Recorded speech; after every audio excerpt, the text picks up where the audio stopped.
Wildcat Country, we're here with a Wildcast episode featuring my high school classmate and head swim coach Foster Matthews, and he's brought with him two outstanding seniors who have qualified for the state meet today and tomorrow.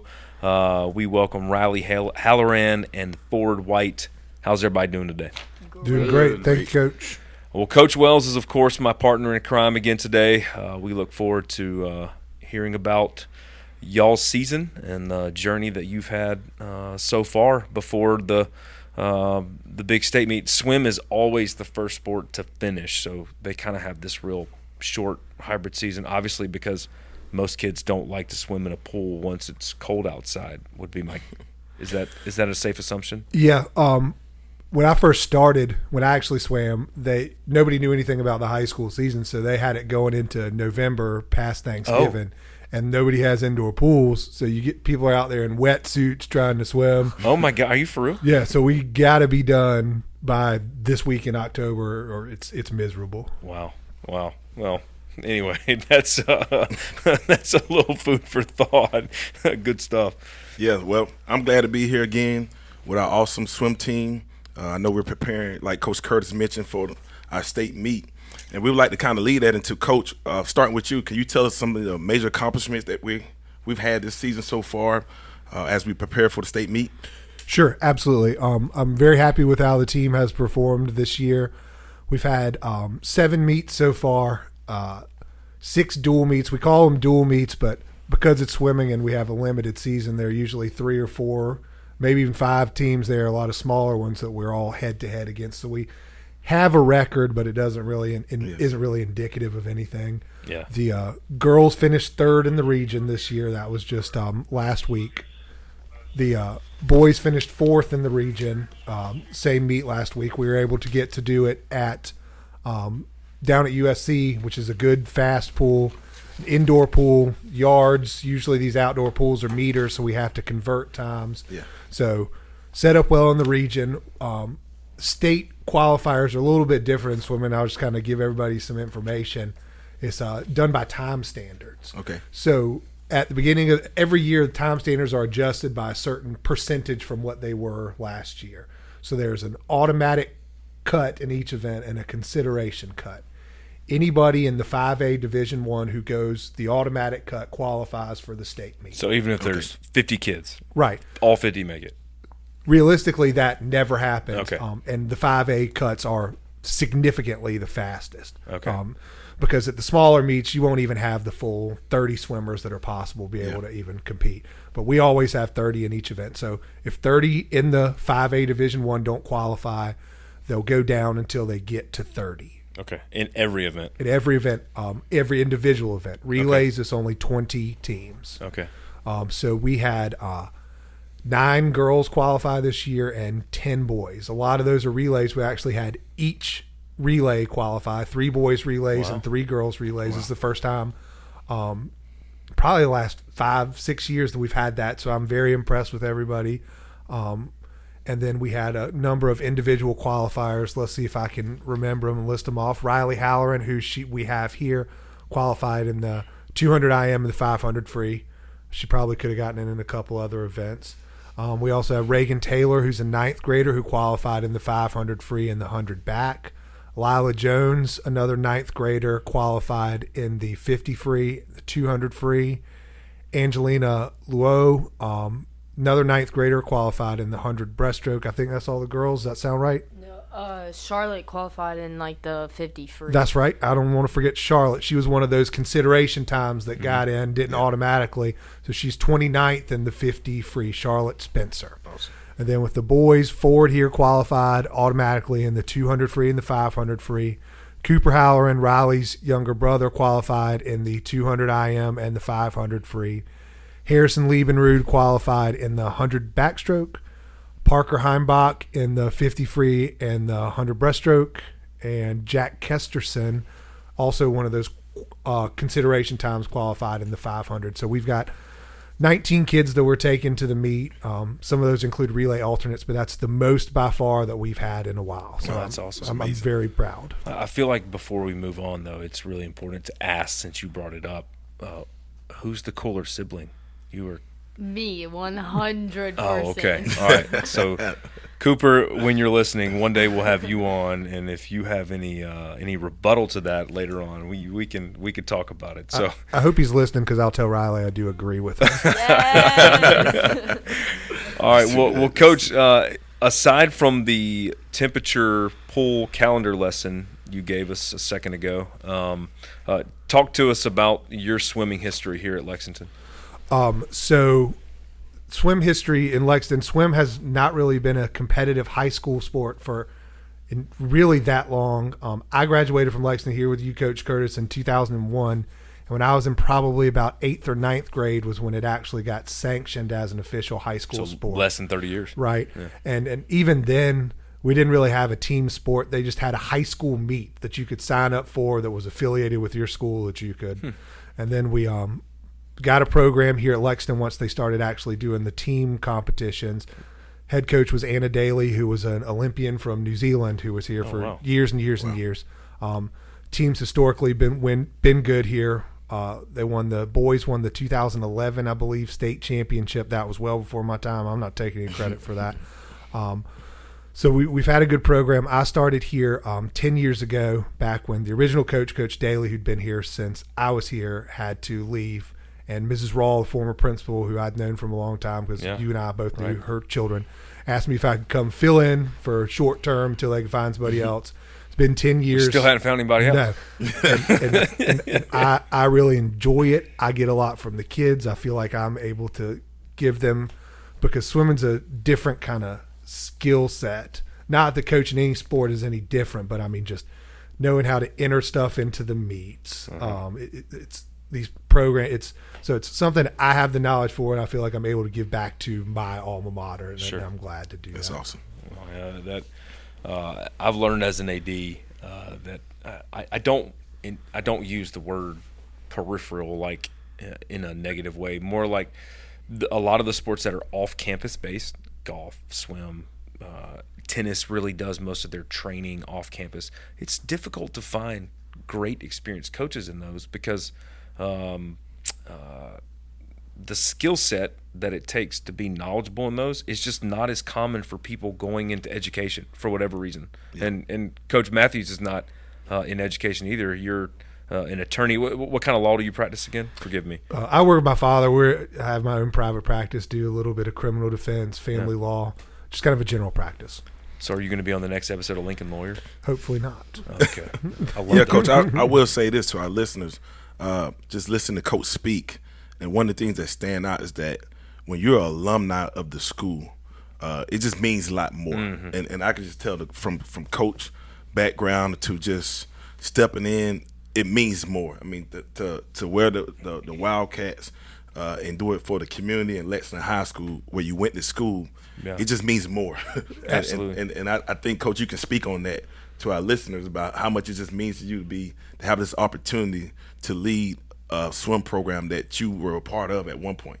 Right, absolutely. And I can guarantee that if this wasn't, my school where I went to school, I wouldn't still be doing this. Yes. Because it takes a commitment, not from me, I can handle it, but these kids, they're up 5:30 in the morning for 10 weeks, or they have to be at practice at 5:30.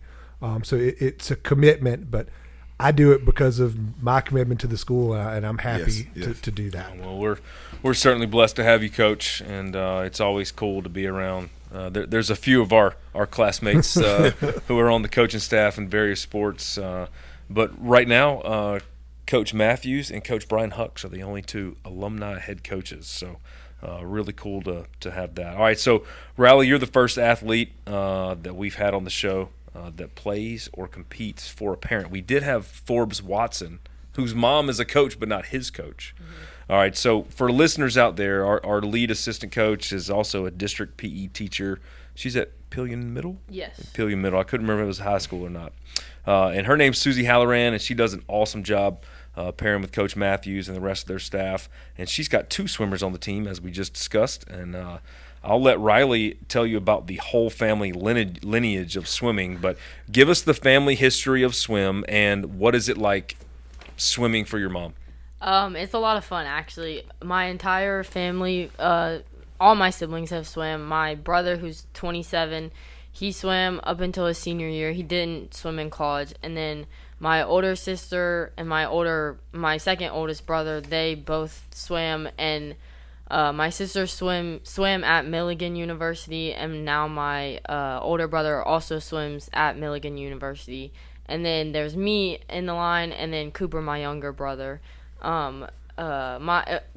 Swimming for my mom, honestly, is a lot of fun. It's always fun to see like her on the pool deck, and when we're at meets and things, and I'm doing the 500, specifically at region, and she's like jumping up and down on the pool deck, like go, go, go, go. So it's a lot of fun having her on the pool deck. Well, I have witnessed that, and she is very energetic and can definitely be heard across the pool. Yes. And love the way she gets after it. So to sum that up, you basically said if your last name's Halloran when you're born, you get like thrown into a pool. Yes, and you say like figure it out. I was literally thrown into a pool 2 weeks after I was born. I'm not even joking. Wow. Well, I guess you better. It's a good thing you figured it out. And tell us before we move on from the Halloran family here.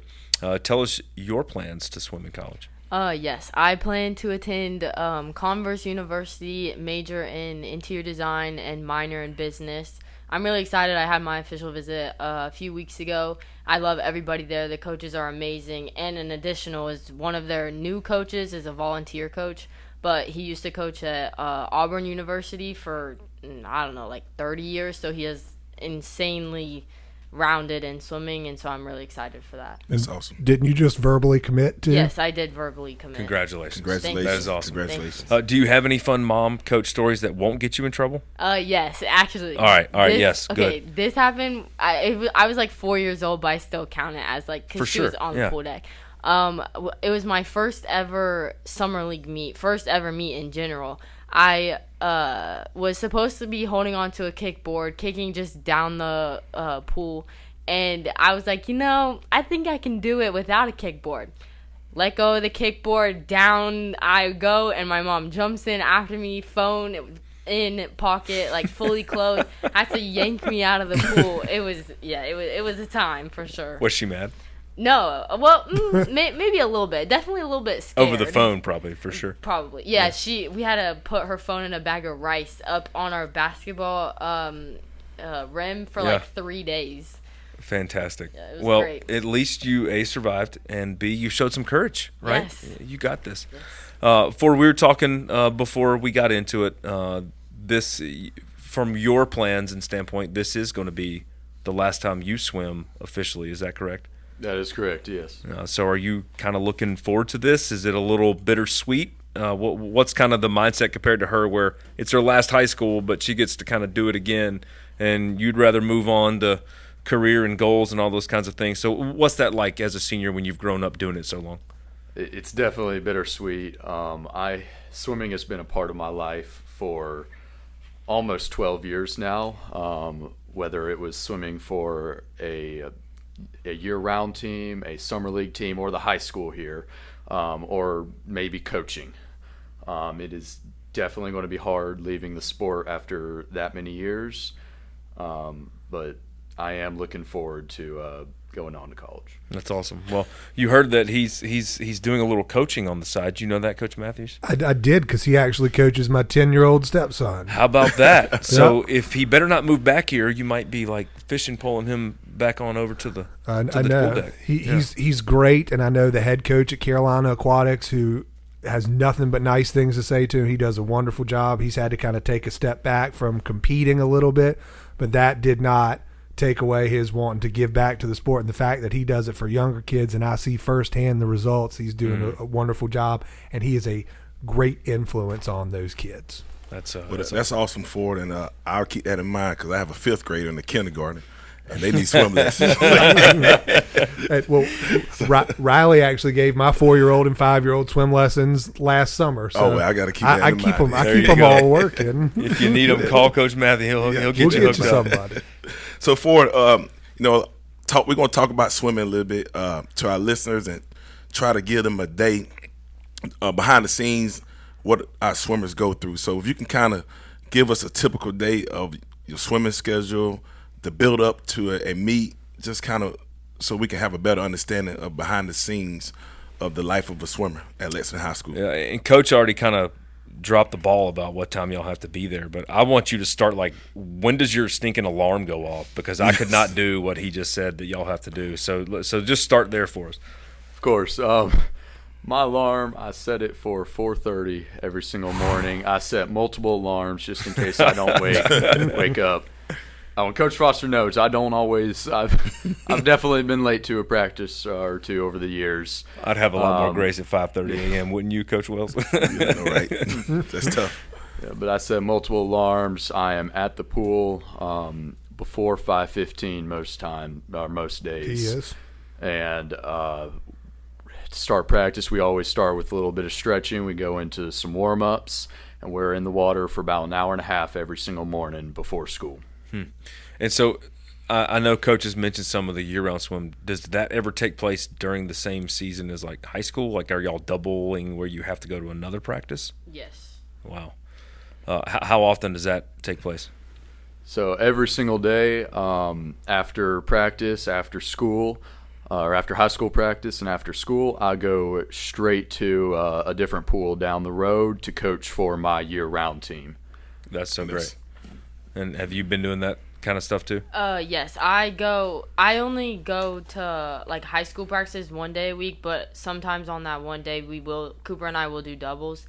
Very rarely though, but normally if, like, a year-round kid was to go in the morning, they go in the morning, go to school, do everything, and then immediately from school go straight to swim. And I will either end up coaching on Tuesdays and Thursdays or swimming immediately by the time I get to the pool. So definitely a lot of swimming in the day. Well, so when y'all say, like, year-round, do y'all have an off-season, or is there kind of a swim season every month, or do y'all get, like, these 2 months off? Or how? No, we really don't get an off-season. I would, because we start high school season from August until October. And then, or maybe towards the end of July until October. And then year-round season pretty much starts second week of August until short course season goes until February, March area. And then long course season starts right after that. And so we're in long course season from March up until July. Tell me what you mean by short course and long course. Oh, yeah. So short course is just a singular 25-meter pool or 25-yard pool, and then long course is like an Olympic-sized pool, so double the amount of what you would see like at a country club type of pool. Gotcha. That's awesome. And I'm so happy we have y'all here today because I've been in high schools for, I think this is my 18th year either coaching or being involved teaching in a high school. And to our listeners and to our community, I think sometimes it's go unknown how much commitment the swimmers put into being successful at what they're doing. And because nobody sees them at the school. Nobody sees them. But to wake up at 5 o'clock in the morning to go practice. But the most important thing, which is academics, to be able to turn around and still go to class from 8 to 3:30 and maintain good grades and do all the things that you have to do, is just amazing. And sometimes I think we just in a high school environment, or sometimes just in the community, we forget some of the early birds and all the things the commitment that you put in, but at the same time maintaining what's most important, which is academics. Yeah, and a lot of times, in my experience, what I've noticed is because it takes the dedication to swim, that carries over into academics as well, and most of them succeed. For the past 2 years, it's a discipline. And so you know what you need to do and when you need to do it. So for the past 2 years at your All Sports Awards banquet, the athlete with the highest GPA has been a swimmer the last 2 years. Amazing. How about that? I didn't even that didn't even click that happened back-to-back years, and that's something to be proud of, Coach. And the dedication and the commitment, because the normal 17, 18-year-old at 8, 9, or 10 o'clock is on social media and hanging out, or not so much hanging out, but they're staying up longer than what they need to. But when you know that alarm going off at 5 o'clock every morning, you have to make a decision somewhere around 8, 9 o'clock at night. Do I want to stay up and be dragging at 5 o'clock, or do I want to squeeze and get everything I need to get the proper rest I need to compete at the highest level, or to just practice at the highest level that next morning? So just a lot of just amazing, and just kudos to y'all and what it takes to be successful at that level in high school swimming. Yeah, is really big. Absolutely. Coach, let's talk about some things just from your perspective. What do you find is the most challenging and rewarding thing apart about swimming in high school? Well, the most rewarding thing is seeing these kids because swim's a varsity sport and seeing them grow up.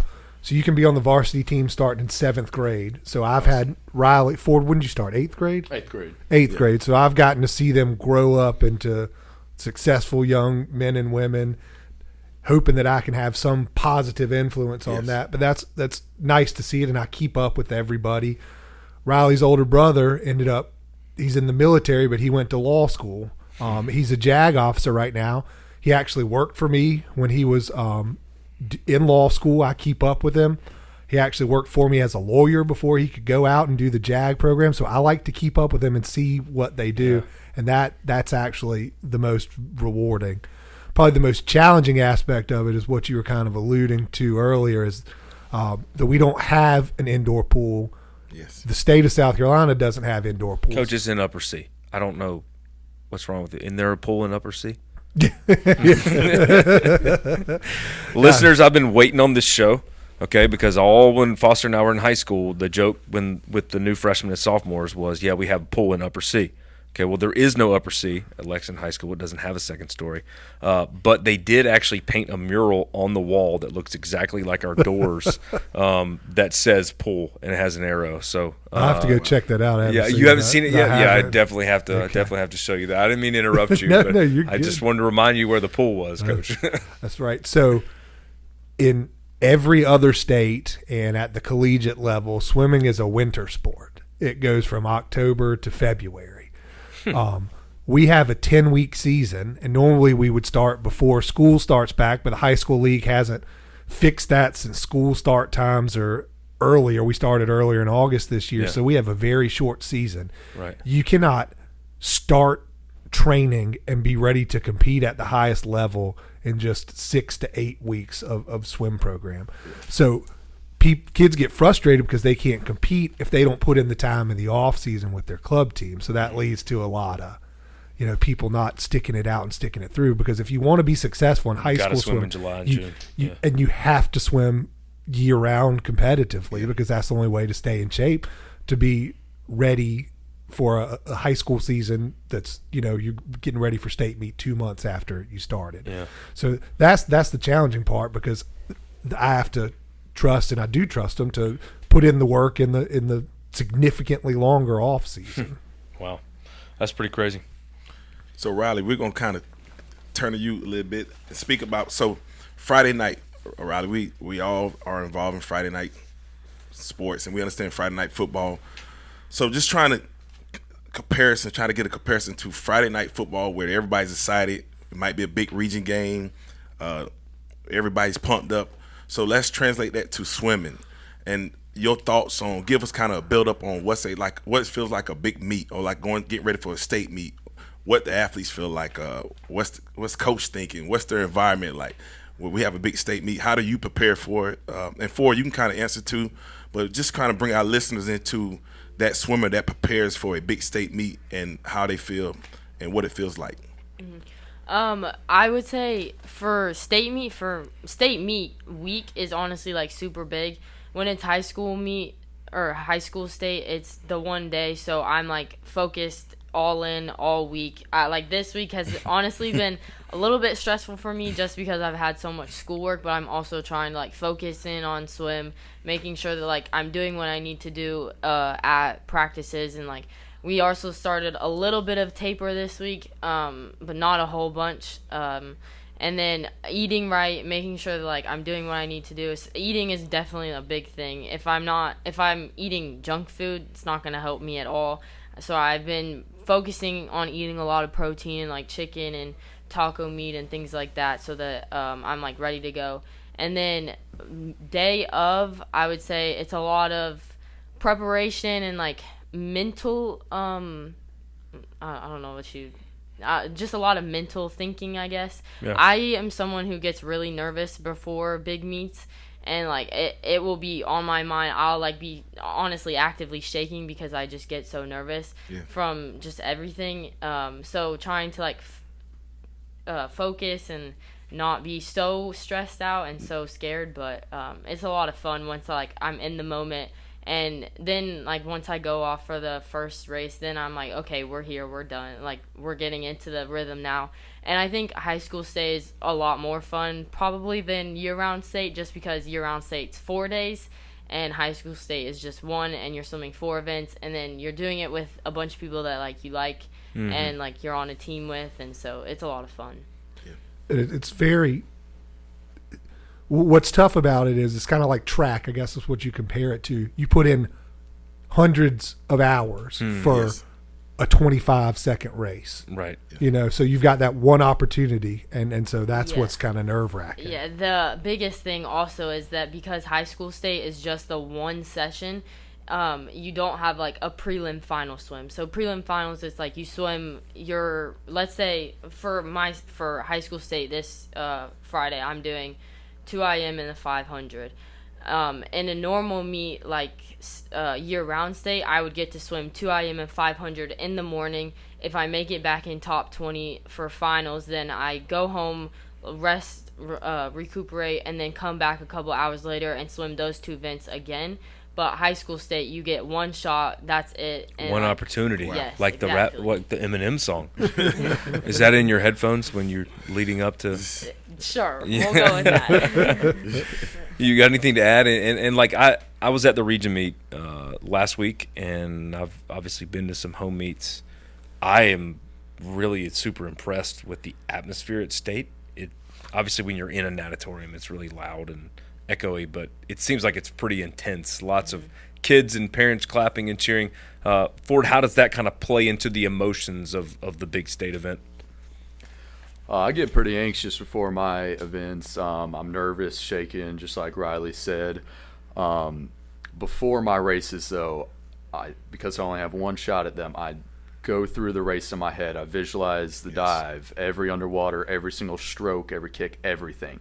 If I don't dive into the pool knowing exactly my exact goal time on this, a rough estimate of how many strokes, how many underwaters I want to do in this race, I don't feel prepared for it. Wow. Do you count strokes in the pools? Especially as a distance swimmer, I will try to count exactly how many strokes it'll take me to swim one lap and multiply it by however many laps I'm doing. So is that something that helps you stay focused? Yes. Yeah? Okay. I like the uniform answer right there. That's like absolutely. That is a fact that I would have had no idea about whatsoever. It's kind of also the fact that it's called distance per stroke too. So for instance, like if your goggles fall off, that's why a lot of swimmers do it. They count their strokes, so like you know how many strokes until you need to flip or things like that. Like if someone has like contacts in and they're using their goggles fall off, it's going to be really difficult to swim with contacts in and no goggles. So making sure like you know your stroke count is a big thing. It helps make sure that you're being efficient in the water and continue to do the right thing and actually know if you're catching water correctly, because all swimming is you're pushing water behind you. Yeah. Well, I had the next question I had written down was about how they both respond, whether they're nervous, excited. So I'm going to spin that into then, do you listen to music leading up to it? And if so, what kind of music does your playlist consist of? Ford, start with you. So in the, let's say a few hours before my race, it's a lot of 90s country, just something to kind of cool me off a little bit. Coach Matthews proud. A little closer, turns into some AC/DC, something to get me excited. And right before, if I have some earbuds in, it's a little bit of Taylor Swift and Katy Perry. Dream girl motivation, huh? Exactly. Riley? Mine, I would say definitely when I'm on the way to the meets, I listen to a little bit more rap. I definitely listen to some Drake. I like Drake. Okay, girl. And then as like I'm in the pool and everything, or not actually in the pool, but in the bleachers, I switch it to a little bit more country, a little bit more stuff like that. And then I would say right before I'm about to go up, I turn it to some Christian music just because like that locks me in, and then I'm like good to go. I switched to listen to that as a coach leading up to the game because I didn't like how off kilter and intense I got. And I felt like that centered me so much more before a game. So that's a cool fact, right? I'm giving you a fist bump from across the room. All right. Awesome. So, Coach, kind of leading into earlier what we spoke about, you being an attorney, you have a family, you're also the Lexington High School swim coach. How do you balance all that? Yeah, I can't believe being the swim coach doesn't pay all your bills. It would be nice if it did, but I need it because it helps with my mental health too. Just because it's a break from some of the serious stuff that I deal with on a daily basis. It's a short season. I'm sure I'd catch flack from my wife for some of the late evenings I get home from meets or early mornings, but you just find the balance, and that's what taught me as a swimmer growing up. You know how to manage your time, don't overextend yourself, and that's just kind of how it's done. Well, your wife and family have been at most of the meets I've been at too, so that's nice. At least the home ones, anyway. And so it's nice to see, families up there, and obviously along with the Halloran clan, so to speak. So, Coach, what are the strengths of both teams this year heading into state? And you've already talked about who's representing the Wildcats on the biggest stage. So maybe in that aspect, talk mostly about. I know everyone's goal. And only, 3 people can do it? Or is it 4? How many podium in 3. each event? 3 podium. So I know we're not going to podium in every event because there's a whole bunch of teams out there. But which teams do you think, or which events do you think have the best chance for high-level performance? And kind of what are you looking for specifically, like event-wise, as we head into state today and tomorrow? Right. Well, where we're at right now, first and foremost, I want to see everybody go a season best time. That's what I care about the most, and that they put in the effort and are – doing the right things. Where I think we have the best opportunity to finish this year, I'm hoping that we have some top 10 finishes. As of now, I don't know that we're looking at podiums unless somebody swims crazy, which I would love to see happen. Right. Be great. Coach Halloran over there yelling at people, you just never know. Absolutely. The upstate teams have a lot, usually finish highest in the swim meet, but I think our best chance to finish and score points is Riley, who's here in both of her events, and her brother Cooper. Ford also, because Ford, you were the region champ in what event? The 200 freestyle. So Ford was the region champ. We also had Harrison Liebenrud, who was the region champ in the 100 backstroke, looking for him to do good things. Cooper was region champ in 1 or 2. I think just 1, the 500. He got second in the 200. Riley, how would you finish at region? I was like 4th and 5th in the 500, or 4th in the 2 IM, 5th in the 500. And there was a fast girls meet, so we're looking for her to do some good things. All right, Coach Wells, why don't you get into something a little more technical? You know what I'm saying? Well, first, I would just like to piggyback on what Coach mentioned about success. And I think it's very similar, like you mentioned, to track a lot of times. And sometimes we look at success as the podium, but to me, success is progress. And I think Coach mentioned that a lot. The first thing he mentioned was that just personal the progress, making sure that everybody's personal best is met or passed. And I think that's very important, that I think everybody needs to understand and know that sometimes because you're not on the podium don't mean that you weren't successful. Absolutely. And, that's 100% correct. And I think that's very important, that there's only 3 spots up there. And sometimes we walk away thinking that it wasn't positive, but it probably was positive to that individual and to that coach. And I think that's very important. I'm looking forward to just seeing those numbers as we get ready for state, and I'm very excited about that. Ford and Riley, what are your best strokes and what are your least favorite strokes? So my best stroke is definitely freestyle. I was and still am a distance freestyler. I swam the 500, the 1,000, the mile. Sorry, did you say mile? Yes, sir, the mile. Yeah, I'm good, dude. Thanks for the offer, though. About a 20-minute swim right there. Least favorite stroke, definitely breaststroke. Ironically, it's the only stroke I've ever gotten top 3 in a state in, but definitely my least favorite, and I'm definitely not too good at it anymore. Well, and before you move on forward, talking about distance, why don't you tell them about the event that we do every year, swimming across a dam, and how long that is? Yes, please. Wow. Yes, there's an annual swim across the Lake Murray Dam. I believe that was the 27th swim. Yep. Sounds right. Yep, the 27th annual swim. It is a 2 to 2.25 mile swim across the dam. Takes the best swimmers about 41, 42, 43 minutes to swim across that. What did you do it in? I did it in about 50 minutes flat. Did you do it too? Yeah, I was 47, I think. I was like 407. Okay, so somewhere around there. 6, 7. No, I'm just sorry. Oh my God. That was from my kid. He gets real excited when I do that. What about your strokes, Riley? I'm also a distance freestyler, so I'm doing 500, 1,000 mile. I'm also an IMer, so I do 2 IM, 4 IM. And then I've done... Break down what's in the IM again, please. Okay. So in a 200 IM, that's 8 laps. So 150 fly, so down and back you do butterfly, butterfly, and then backstroke, backstroke, breaststroke, breaststroke, freestyle, freestyle. Okay. And then in a 400 IM, it's just double that. So you're doing 4 fly, 4 back, 4 breast, 4 free. So you're using the lingo. Explain what's IM stand for. Individual medley. There you go. I like it. Getting our learn on. Is there any stroke that y'all wish, if you could like go back 10 years ago in your development, is there a stroke that you wish you were the bomb at that it didn't work out?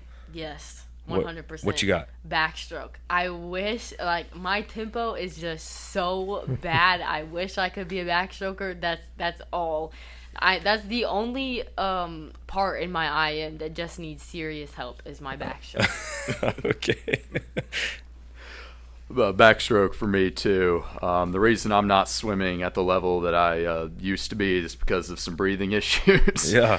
And better backstroke would definitely help out Your there. mouth is outside the water the whole time. Exactly. I agree with y'all. I'd rather be a great backstroker. You just sit there and breathe. Don't you feel like you're laying down? Right? Yeah. A little bit. I would like to speak on why we're talking about while we're on this topic. And Coach, you can go in more detail about this, but in a lot of sports we speak about conditioning.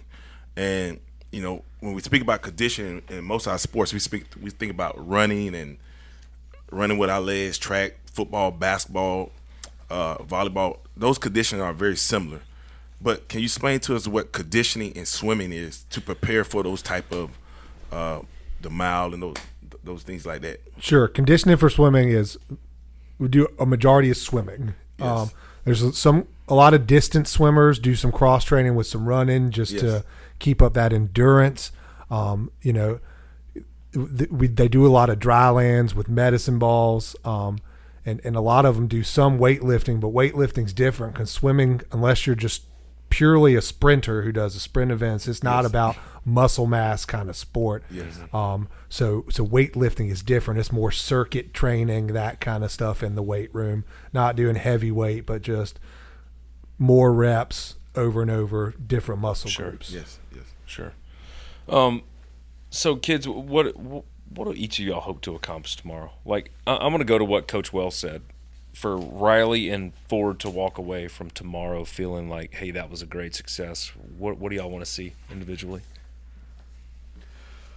For me, I am looking for some season bests. I've not had a great last few seasons here, but I would like to go out strong in my senior year. Mainly just looking to have some fun, too. I want to have a good, fun meet, and I want to be there with the team. I want to definitely place top 10 in the 2 IM. I'm ranked 12th right now.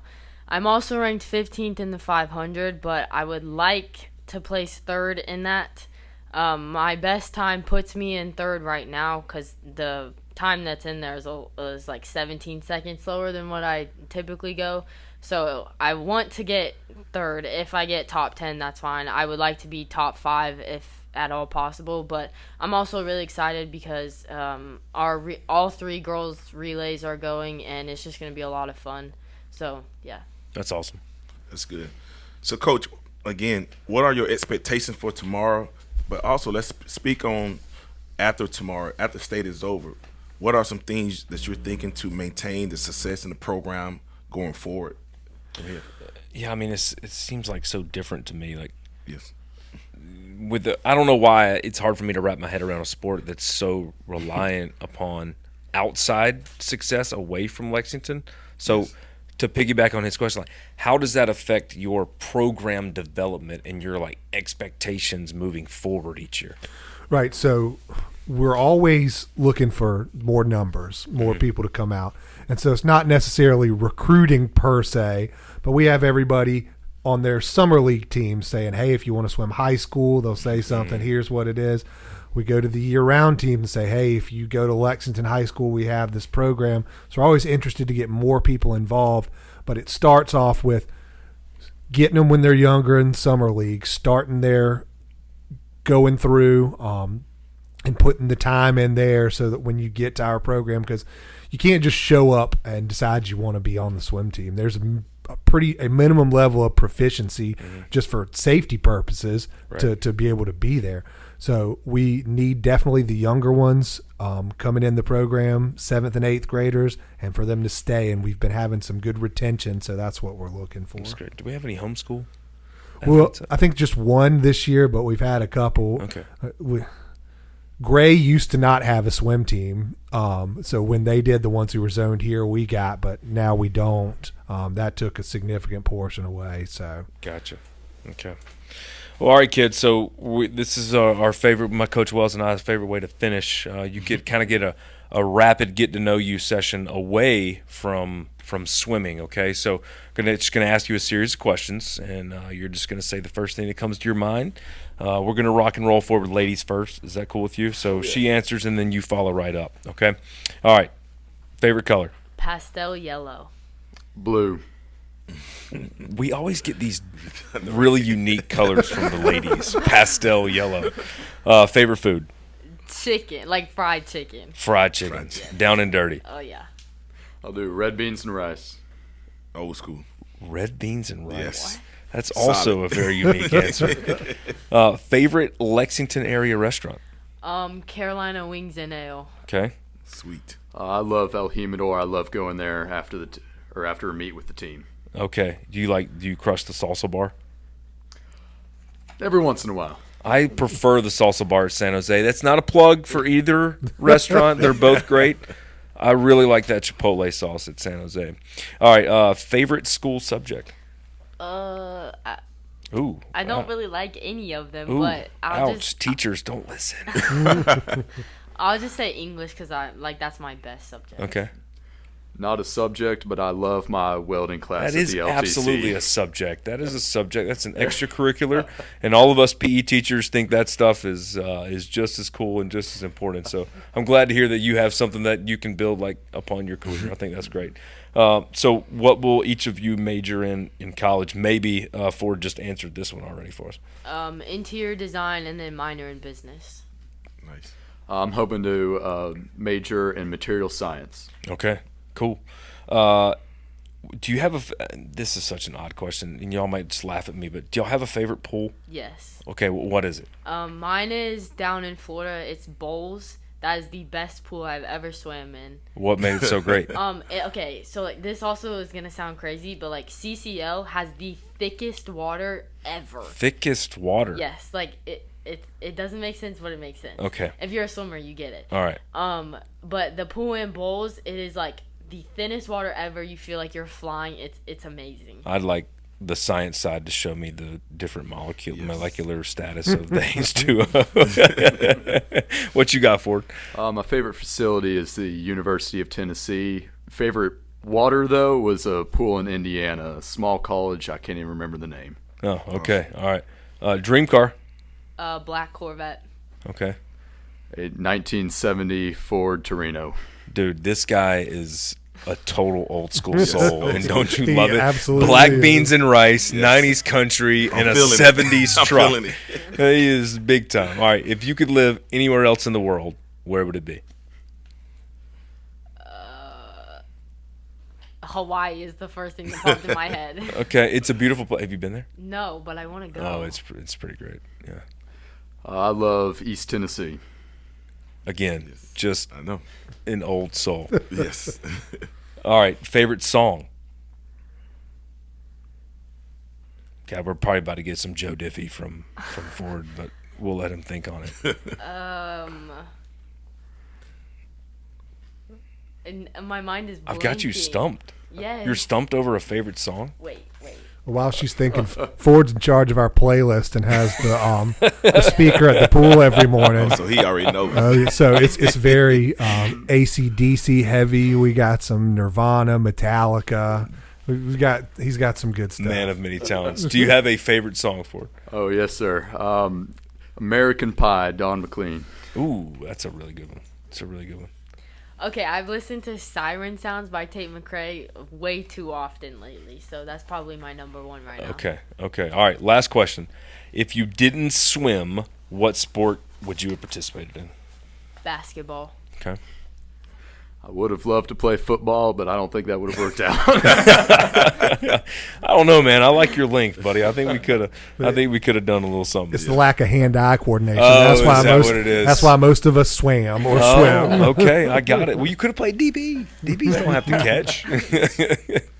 Well, I will say, Coach, appreciate having you on the show today. Thank you for having us. Ford, Riley, I will say, hearing y'all speak today, the first thing that comes to mind is investment.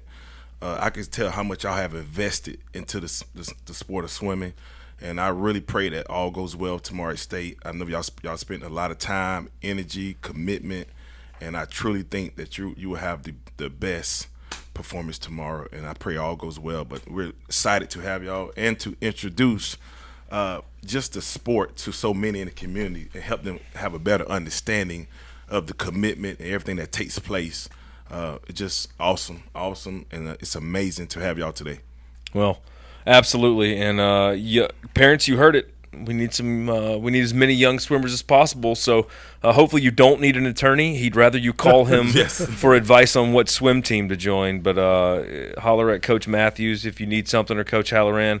That's a wrap for today's Wildcast episode. Today was brought to you by Zaxby's of Hendricks Crossing, where Mark Foster and his team always take care of the cats. We appreciate them so very much. I know my child helps keep Zaxby's in business. There's no doubt about that. So slide on over, grab you a wings and things or something awesome on their menu. We appreciate their support. So, hey, again, from my standpoint, wish y'all the best of luck today and tomorrow at State. Go swim your best. Bring home some hardware if you can. And Friday we'll have Coach Stuart Young and some other football guests as we preview the home game with the Chapin Eagles. That's here at Wildcat Hollow. Again, 7:30 kickoff, where we will present our what was delayed homecoming court because of that rain a couple weeks ago. So Riley, Ford, Coach, y'all have a blast. Go crush it. To our listeners, have a great day, Wildcats, and hail to thee.